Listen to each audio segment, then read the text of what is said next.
In this video, we're going to be changing the front brake calipers, pads, and rotors. We're also going to be changing the front wheel hub or wheel bearings on this 2010 Mitsubishi Pajero.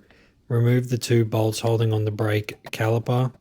Give the rotor a couple of hits with a mallet to gain access to the 36mm nut holding on the drive shaft.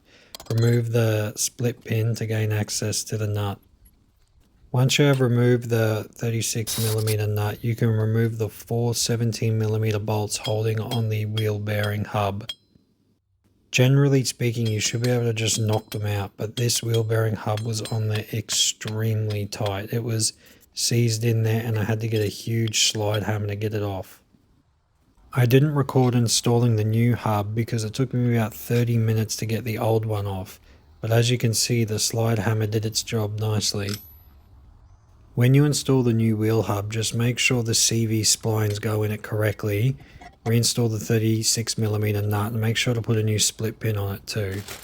Install the new rotor and use a lug nut to hold it in place. Here are the new brake calipers ready to be installed. Install the new brake caliper first and bolt it on. Then you can reinstall the brake line and make sure to put on new copper washers. This just prevents any leaking in the future. As you can see, I've used a little yellow brake line clamp. This just helps prevent air getting back up into the lines on the new installation of the rotor.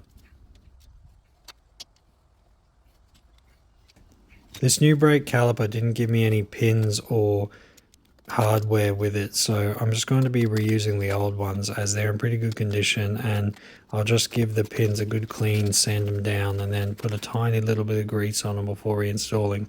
Apply a small amount of grease to the back of the brake pads. This just ensures that they don't have any sticking or rattling issues in the future. Then just reinstall the pins and hardware and go over your work and make sure everything moves freely. Also, you're going to need to bleed the brakes after this, so make sure to do that. If you like this video, please like, share, and follow for more.